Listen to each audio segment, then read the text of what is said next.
Maravilla, qué maravilla. Estamos en esta sesión maravillosa de los días miércoles.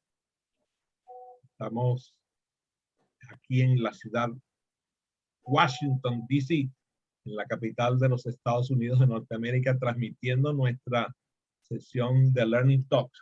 Oye, Melissa, que ha estado conmigo desde el año 2015, que empezaron estos programas, pues estamos muy contentos porque estamos a punto de celebrar los 6 años de continuidad en esta labor de difundir el aprendizaje acelerado.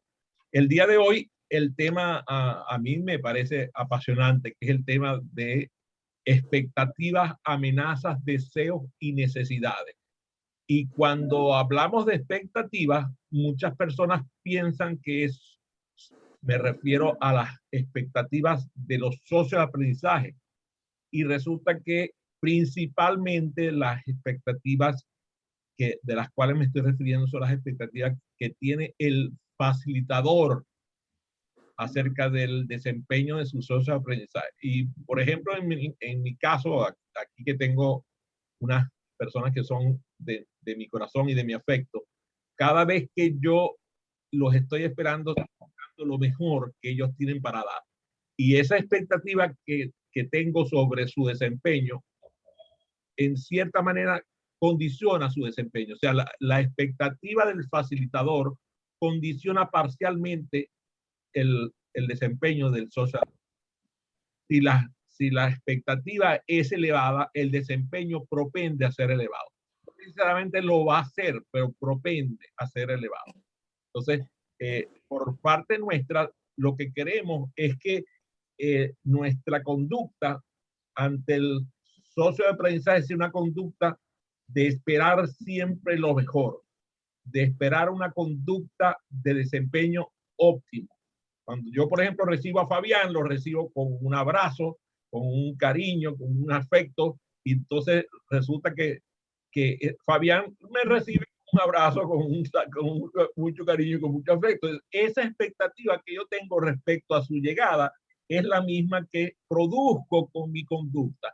Entonces, esa expectativa determina en cierta manera cómo él se va a conducir en la experiencia de aprendizaje. Eso ocurre en todos los sentidos. Si el socio de aprendizaje tiene la expectativa de que el facilitador va a ser extraordinario, va a realizar una excelente labor, va a entregarse, probablemente ellos influyan en que esa conducta ocurra. No necesariamente va a ocurrir, pero tiende a ocurrir. Nosotros expresamos lo que esperamos o creemos que va a ocurrir y de esa manera la expectativa aumenta la posibilidad de que ocurra, aumenta la posibilidad de lograr lo que se prevé. ¿Qué poder extraordinario tenemos nosotros con esa expectativa? Pero por si acaso, la expectativa contraria, o sea, si la expectativa es que yo supongo que mis socios de aprendizaje son personas, tú sabes, lentas, limitadas, porque no tienen la sabiduría que yo poseo dentro de este enorme, gigantesco ego que tengo, entonces resulta que el desempeño del socio de aprendizaje empieza a descender y el resultado propende a ser precario. Entonces, también ocurre al contrario. Si el socio de aprendizaje recibe al facilitador, bueno, yo no sé si este señor con esa calva, él me va a decir algo nuevo. Yo no sé si esta persona que se ve, por cierto, ya mayorcito, no vaya a ser que él ya esté pasado de moda y no tenga nada que aportarle a esta juventud que estamos aquí. Entonces, imagínate, el desempeño también empieza a deteriorarse. La dimensión positiva de la expectativa se compone de una serie de elementos entre los cuales están los deseos. Cuando llega el facilitador a la sala, llega con unos deseos. Por ejemplo, yo deseo que el socio de aprendizaje sea feliz por lo que aprendió. Le sea valioso lo que aprendió. Ese deseo lo expreso en mi conducta corporal, en mi lenguaje, en mi tono de voz, en mi vista. O sea, los deseos se me sienten. Ustedes, por ejemplo, han ido alguna vez a un restaurante de esos que les encanta, un restaurante de esos que les encanta ir a comer, ¿sí? Tienen un restaurante preferido así, oye, cada vez que voy ahí me siento, bueno, tú llegas y ya con el puro deseo de lo que tú vas a comer, ya la comida se ve más bonita, los meseros se ven agradables, el maître te sonríe, el lugar se ve espectacular, está todo dado, el deseo aumenta la percepción, de tal manera de que las esperanzas, oigan esa palabra, las esperanzas que tú tienes aumentan. La esperanza también aumenta con el deseo de parte del facilitador de que el socio de aprendizaje aprenda. Si yo deseo que cada uno de mis socios de aprendizaje adquiera nuevos conocimientos, se lleve nuevas habilidades, perciban posibilidades de nuevas actitudes, conozca nuevos valores, el socio de aprendizaje propende a que eso ocurra y la esperanza de que ocurra aumenta. Pero también, si la dimensión es negativa, si yo constituyo mi deseo en algo precario, en algo perverso, también empiezan a ocurrir que aparecen los temores, aparecen los miedos, aparecen las amenazas y todo eso es como una especie de acto horroroso, ¿ah? Como una película de esas de terror en donde empiezan a ocurrir cosas terribles, salen monstruos de los closets, salen gente fea, empieza a aparecer caras terribles. O sea, tú tienes que darte cuenta que tú eres capaz de producir una película de terror nada más con la manera como tú expresas tu deseo. Y el deseo incluso tiene que ser mesurado. O sea, tú no puedes desear cosas que sean inalcanzables. Cuando tú deseas cosas inalcanzables, el acto de frustración que ocurre en la experiencia de aprendizaje se multiplica, no solamente porque el deseo tuyo se va a ver frustrado, sino que el deseo de tu socio de aprendizaje también va a pasar lo mismo. Ahora, ¿cómo conformar el impacto de nuestros deseos de forma de que el tipo de vida que llevemos dentro de la sala de aprendizaje sea grandiosa, maravillosa y sobre todo real? O sea, que el deseo se pueda expresar en conductas observables posibles. Normalmente ocurre como ocurre con los atletas. Si tú, por ejemplo, llevas a tu hija al campo de juego y ella va muy bien preparada, se ha entrenado de forma espectacular, le toca ejercer su labor en el campo de juego, la niña propende a realizar su labor con éxito. Pero si tú lo que esperas es que ella gane a todo evento el partido y tu deseo fuerza a que ella logre el éxito ganando el partido, lo que va a producir en la niña es una frustración y el acto va a ser contrario a tus deseos. Lo mismo ocurre en la experiencia de aprendizaje. Es peligroso que nuestros deseos se conviertan en obsesiones. Y yo lo he visto por mí mismo. O sea, cuando yo me obsesiono en que el socio de aprendizaje aprenda, normalmente el fracaso es esto en dos. Y yo comprendo que, por ejemplo, personas así tan competitivas como Fabián, como Lalo, como Eva, por ejemplo, que es tan competitiva, o Ivonne, por ejemplo, que tiene siempre un compromiso con que ocurra el acto de aprendizaje, si ella se obsesiona con el resultado, lo que va a hacer es deteriorar el resultado. Querer obtener, lograr, superar, dominar, eliminar el miedo, claro que es posible. Ahorita hablábamos brevemente con Melissa acerca del miedo a hablar en público. Y sin lugar a dudas, el miedo a hablar en público es el miedo más generalizado del planeta. Pero cuando yo me obsesiono con que el socio de aprendizaje tiene que vencer el miedo a todo evento, no lo acompaño. A veces hay que acompañarlo y que viva su miedo. Tú sabes, el miedo fue creado por la naturaleza. O sea, nosotros vinimos con hormonas y conexiones mentales que nos permiten tener miedo, y eso es lo que nos preserva de ser destruidos como especie.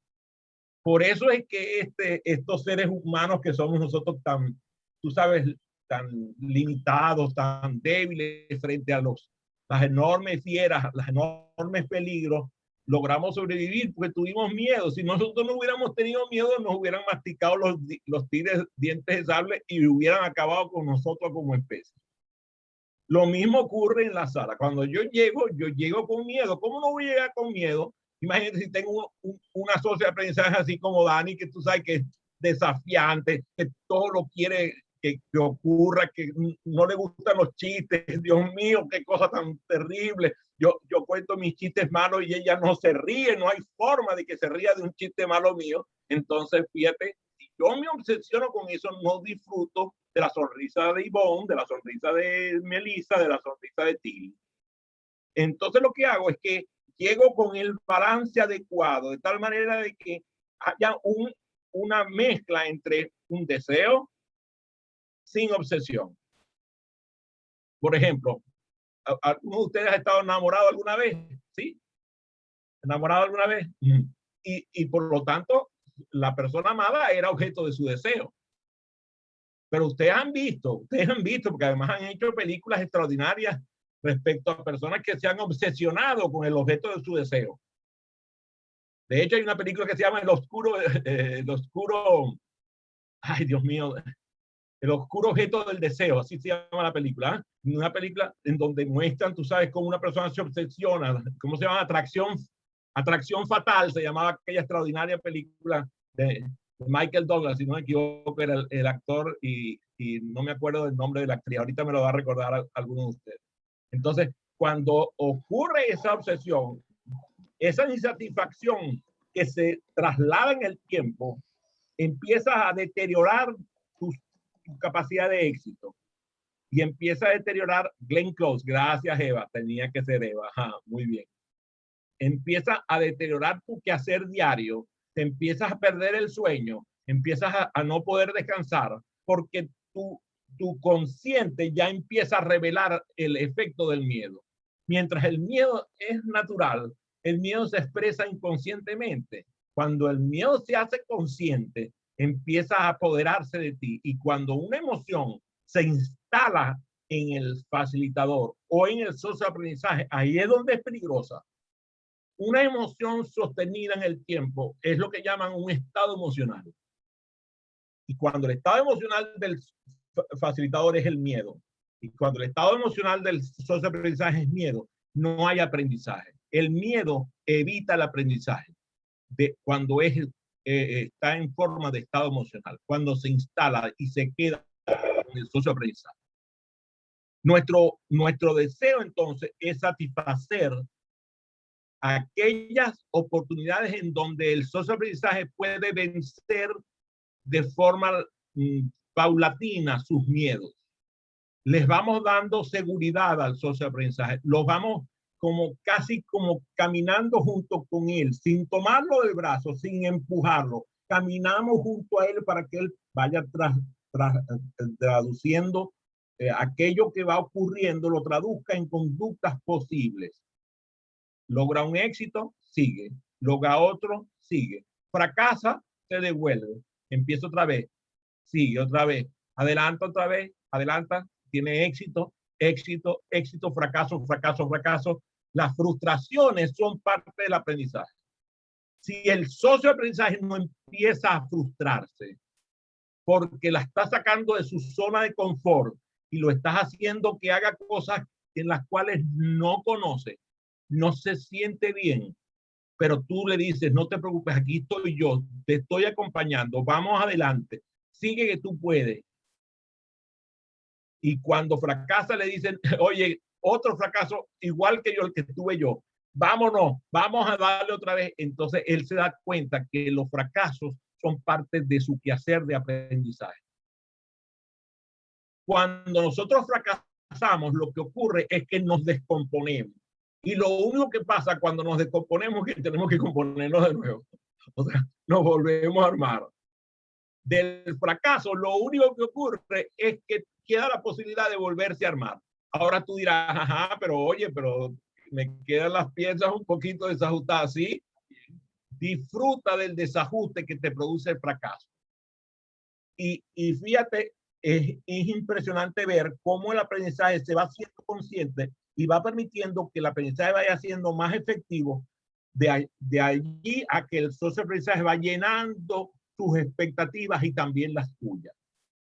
Si nosotros logramos la dimensión positiva de las expectativas y estas se manifiestan, por ejemplo, vamos a decirlo, en la búsqueda de una mejor calidad de la actividad, en la promoción de un trabajo, en que haya nuevas oportunidades de desarrollo, en que me involucro en nuevas tomas de decisiones, en que hay decisiones además que estaban en una organización a la cual yo no tenía acceso y ahora por el aprendizaje accedo a esa nueva organización. Esa cantidad de éxitos que voy obteniendo por el aprendizaje me van construyendo un autoconcepto que me permite avanzar. El facilitador necesita también defender su autoconcepto. Si el facilitador no tiene un autoconcepto fuerte, empieza a mostrárselo a sus socios de aprendizaje, porque nosotros somos espejos de nuestros socios de aprendizaje.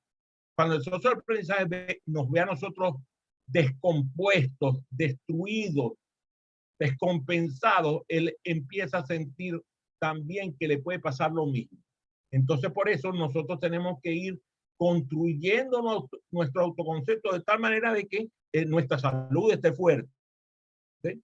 Nuestro propio desarrollo como facilitador vaya avanzando, que nos vayamos involucrando con nuestros socios de aprendizaje, acompañándonos en la toma de decisiones, y a veces son decisiones como ahorita que aparece mi querido Luis de la Torre, son como microdecisiones. Él habla de los microhábitos, yo hablo de las microdecisiones. Sí, vas tomando microdecisiones y una decisión lleva a otra, una decisión lleva a otra, y cuando tomas decisiones acertadas de manera habitual, tu cuerpo se acentúa en la fortaleza. Por ejemplo, ahí está mi Sifu preferido, Gustavo Esquivel, que está conectado desde Ciudad de México, y él les puede decir, cuando los Sifu están dando clases de Kung Fu, ellos tienen que lograr que el estudiante se descomponga, no pueda, le requiera un gran esfuerzo, pero no puede llevarlo al nivel de estar exhausto, de estar descompuesto. Entonces, él lo lleva, lo desconstruye y lo vuelve a construir. O sea, lo lleva a que, tú sabes, ya no pueda más de cansancio, lo deja de descansar y al ratico otra vez lo vuelve a meter en la clase y vuelve otra vez a exigirle, hasta que se vuelve a descomponer, lo vuelve a sentar, lo vuelve a descansar y sigue así. Lo mismo ocurre en el proceso de aprendizaje nuestro. Estamos facilitando, por ejemplo, vamos a agarrar el tema de Melissa, el tema de la voz. Está facilitando, están aprendiendo nuevas habilidades y entonces de pronto el socio de aprendizaje empieza a realizar una labor dentro del programa de formación de la voz y fracasa. Le pide, por ejemplo, que haga un trabalengua y el trabalenguas lo frustra porque no puede y vuelve el trabalengua y otra vez el trabalengua, ya lleva 5 veces y el trabalengua no puede con él. Lo deja tranquilo un ratico, que descanse y después lo llama otra vez, vamos a darle otra vez al trabalengua. Y resulta que de pronto, de forma mágica, el estudiante resuelve su trabalengua y siente el sabor del éxito, porque no hay un sabor más glorioso que el sabor del éxito. Nosotros como facilitadores vemos el aprendizaje como un medio para llenar las expectativas del socio aprendizaje. Si el aprendizaje no logra satisfacer las expectativas reales del socio aprendizaje, y miren la palabra que utilice, que no es casual, las expectativas reales. ¿Qué quiere decir eso? Las expectativas posibles. Tú le muestras las posibilidades que tiene y él debe buscar enfocarse en la expectativa de lo posible. Le puede pasar que el socio de aprendizaje sienta que él puede con eso y más, y de pronto se avienta y se da una estrellada de esa de Padre y Señor mío, y dejó los dientes en la pared. Y tienen que estar ahí para acompañarlo. No pasó nada. Aquí está, quita los dientecitos, ponételos otra vez. Y le vuelve a poner los dientecitos para que arranque otra vez. Y tiene que hacerle ver, oye, las expectativas que estabas teniendo eran demasiadas, eran exageradas. Vamos a ver, baja un poquito la expectativa, bájale 2 rayitas, como dicen los muchachos, así como dicen los muchachos, bájale 2 rayitas a la expectativa. De tal manera de que cuando llene la expectativa 1, vaya a buscar la expectativa 2. Cuando llegue a la expectativa 2, vaya por la 3, pero que esté pensando siempre en que hay la 10, la 15, la 25. A veces ocurre que tenemos socios de aprendizaje, así como mi querido Chamo Candela, que anda por ahí seguro metido detrás del padre, y que a los 4 años se presenta en nuestro salón de clase a conducir el ejercicio de gimnasia cerebral de un grupo de 25 socios de aprendizaje cuando él tiene 4, a los 4 años, y aquí hay gente que lo vio conduciendo un ejercicio de gimnasia cerebral a los 4 años con éxito. Eso no es común. Entonces, claro, ese éxito le permite pensar que puede obtener otros más. Y puede ocurrir incluso que él llegue a superar el éxito que corresponde a un niño de 8 años teniendo 4. Esos son los jóvenes de alta capacidad. Y cuando tú tienes un joven de alta capacidad, tú no puedes forzarlo a que él aprenda a la expectativa tuya. Lo tienes que dejar que él vaya con la expectativa que él mismo trae. Y tiene que entonces mesurarlo, pero no mesurarlo limitándolo, mesurándolo y mostrándole las posibilidades que él tiene, pero acompañándole, porque si acaso ocurre un proceso en el cual se manifiesta una barrera en su aprendizaje y le aparezcan una gran cantidad de obstáculos, usted es allí para acompañarlo. Y además tiene que lograr que, como el aprendizaje es socializado, sus propios compañeros de aprendizaje lo acompañen a decirle, tú puedes adelante, tú puedes adelante. Cuando tú logras que la sala de aprendizaje se convierta en una sala ganar-ganar, en donde todos ganan, mutua ganancia según las proporciones. O sea, porque a veces ocurre que un socio de aprendizaje remonta la cuesta de forma abundante. Melissa, no me deje mentir, a Adrián Antonio hizo el examen de matemáticas 1 y sacó una máxima calificación. Le hicieron el segundo, máxima calificación, dijeron no, vamos a hacer la prueba del próximo y el próximo, y así pasó 3 semestres y llegó a matemáticas 3 sin haber pasado por matemáticas 2. ¿Por qué? Porque tenía una competencia elevada en el campo matemático. Entonces, el propio sistema de evaluación está previsto para que eso ocurra. Ya ustedes saben lo que pasa en muchos países, donde el muchacho tiene que pasar el primer semestre y el segundo y el tercero, y no se lo quita a nadie. Así él sepa más que la cucarachita Martínez. Y el mismo gobierno no te permite que un joven de alta capacidad remonte la cuesta, que la tiene para hacerlo mucho más rápido. Yo, por ejemplo, yo tuve un compañero, amigo mío, todavía vive aquí conmigo, cerquita de aquí de donde yo vivo en Maryland, se llama Frederick Cabu, y él sacaba logaritmos neperianos por aproximación mental. Claro, puede imaginar tener un estudiante que hace semejante barbaridad. ¿Ah? Tenía una capacidad de matemáticas exuberante. ¿Qué pasaba? Lo ponían a hacer los mismos exámenes que a todos nosotros y él se burlaba de esos exámenes. No progresaba. Llegó a una universidad norteamericana, la University of Boston, y dijo, no nos interesa que saquen el 5º año de bachillerato, vente para acá, aquí estudia. Y se lo llevaron, lo perdimos, lo perdió nuestro país por no tener un sistema educativo de avanzada como sí lo tenía en ese momento, por lo menos el estado de Massachusetts. Entre las barreras que más se le presentan a los socios de aprendizaje está el temor a lo desconocido. También nos pasa a nosotros. A veces pasa, parece un socio de aprendizaje y muestra una una experiencia que nosotros no conocemos, un tema que nosotros no, nos pregunta un tema que nosotros desconocemos absolutamente. Y ahí está la respuesta perfecta del facilitador humilde. Desconozco absolutamente lo que estás preguntando. Si ese facilitador o esa facilitadora no logra esa declaración y se mete a tocar un tema del cual no desconoce, va a descalificarse frente a la audiencia. Lo mismo ocurre cuando tú presentas un tema que es absolutamente desconocido por los socios de aprendizaje.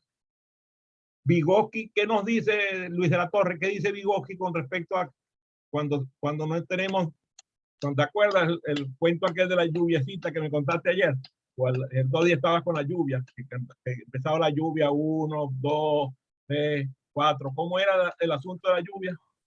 Ese fue nuestro amigo César. César fue el que nos platicó cómo iba creciendo el aprendizaje, primero de poquito y después iba incrementando y A ver, posteriormente háganlo con Luis. Lluviecita de pringuita, de 2 deditos, de 3 deditos, de 4 deditos, de mano completa, y ahí aguacero. Lo mismo ocurre con el constructivismo. No tengo dónde construir, tengo que meter algo. Cuando tú lo que tienes para construir un nuevo aprendizaje es el vacío, no se te ocurra, porque vas a meter la pata, no van a aprender. Ante lo desconocido, la solución, ¿cuál es? Fabián, ¿cuál es la solución ante lo desconocido? ¿Qué debe pasar en un socio de aprendizaje cuando desconoce? ¿Qué debe pasar? Prende ese micrófono, Fabián.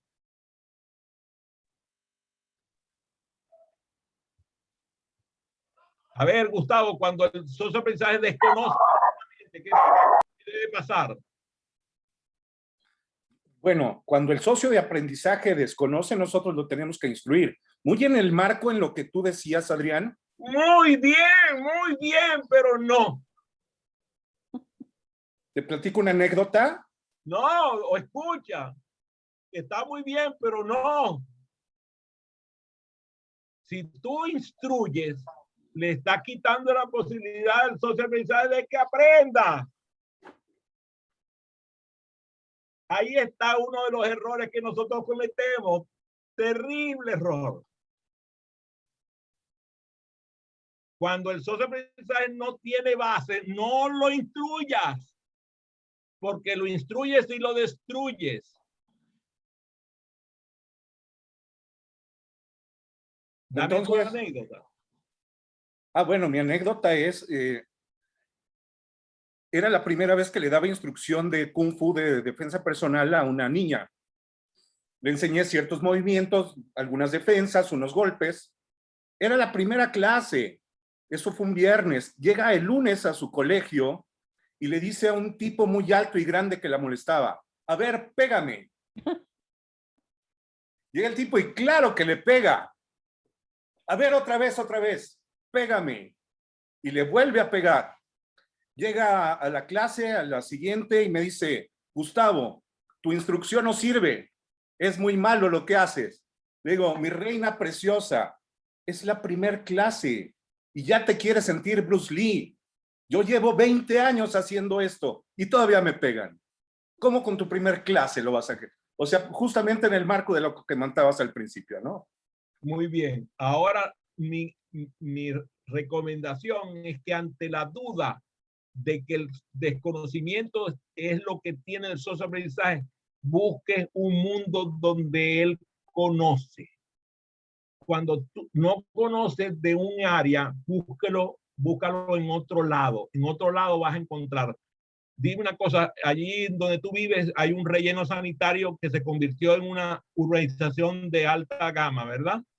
Sí, Santa Fe. Santa Fe, ¿verdad? Era un basurero, un relleno sanitario, y se convirtió en el reparto de más alto costo de la Ciudad de México, ¿es correcto?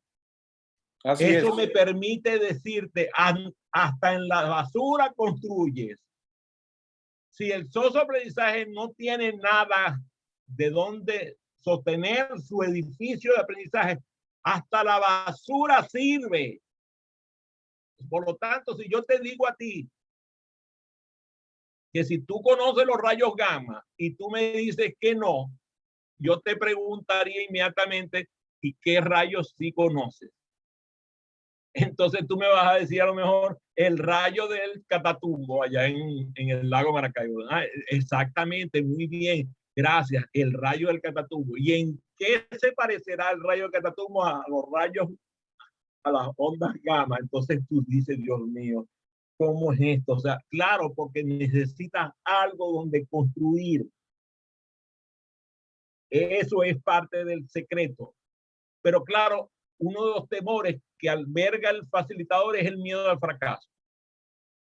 Y también lo tiene el socioaprendizaje. El miedo al fracaso. Entonces, la chica viene de la escuela donde fracasó. La próxima vez va a tener mucho cuidado de no decirle al tipo que le pegue. Que va a tener el miedo que le vuelvan a dar una trompada porque supuestamente tú no lo enseñaste bien. Entonces ahí hay que construir el nuevo conocimiento para que ella le pierda el miedo al fracaso y se dé cuenta de que primero lo que tiene que hacer es llegar, no llegarle al tipo que decirle que le dé, sino llegarle con un bate y meterle un batazo por las piernas para que no le vuelva a golpear. Bueno, eso es tema de los hombres que a veces somos un poco violentos. Dani jamás haría eso, ¿verdad, Daniel? Nunca, nunca, nunca, nunca le daría un batazo por las piernas. El miedo al fracaso y la duda en tus propias capacidades es parte de lo que alberga el socioaprendizaje y también tú. Además, no hay cosa que dé más terror que el cambio. La amenaza del cambio es una de las cosas a las cuales tenemos mayor miedo. Y la razón fundamental es que nos ha demostrado el cambio que no todo cambio es progreso. Y eso es importante que nosotros lo pensemos. No todo cambio es progreso. Hay cambios que son de verdad precarios y que traen situaciones que no deseamos. Entonces nosotros sabemos que tenemos que vivir el cambio desde la óptica de que el cambio que va a ocurrir tiene que ser mejor que lo que estaba. O sea, que lo que estaba debe ser inferior a lo que viene. Y eso a veces no es fácil de detectar. Y por último, uno de los temores más grandes de los facilitadores es el temor de ser rechazado.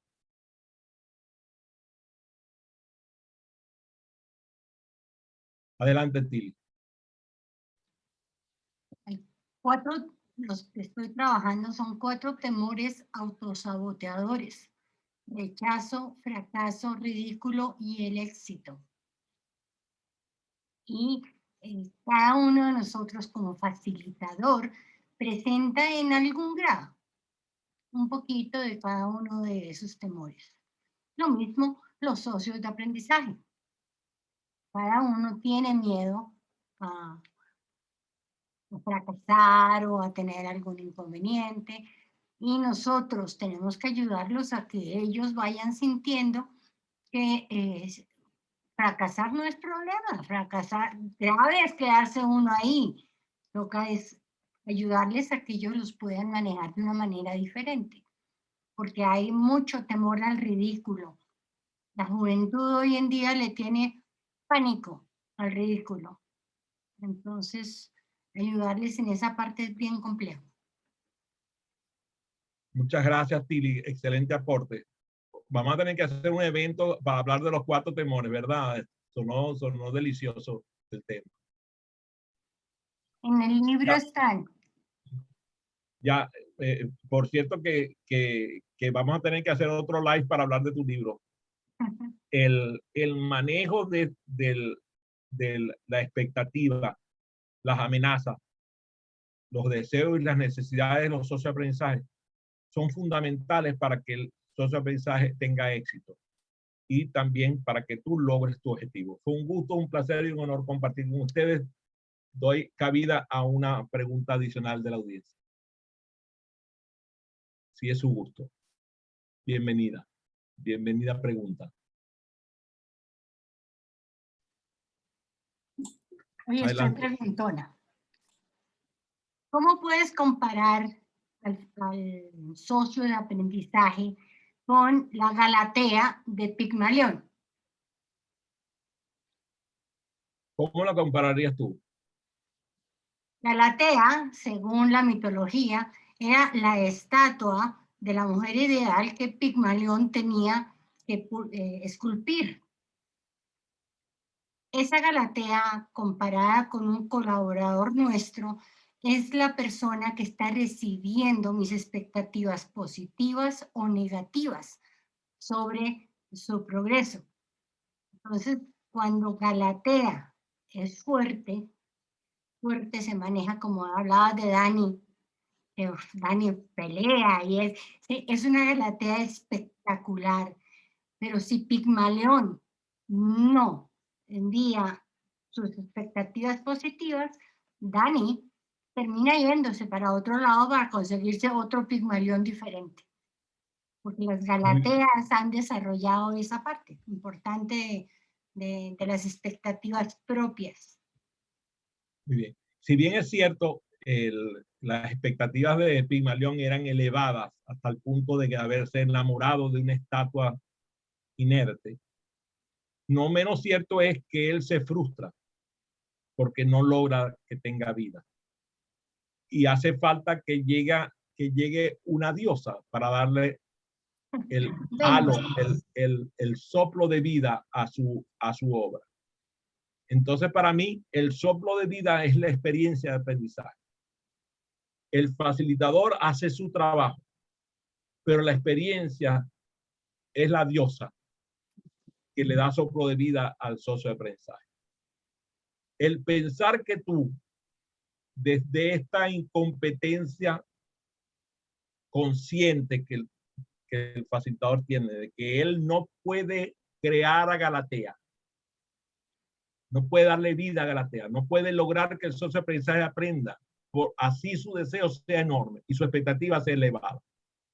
Él tiene que confiar en la experiencia de aprendizaje, en donde el soplo de vida, que es el aprendizaje, ocurre desde la experiencia y ya no es él, son los propios socios de aprendizaje y es el propio estudiante el que hace el trabajo la claridad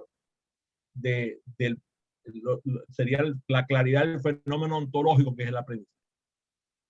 Gracias, eso aclara muchísimo. Qué bueno, gracias a ti por la excelente pregunta. Fue un honor. Vamos a parar la grabación para despedirnos, la transmisión también.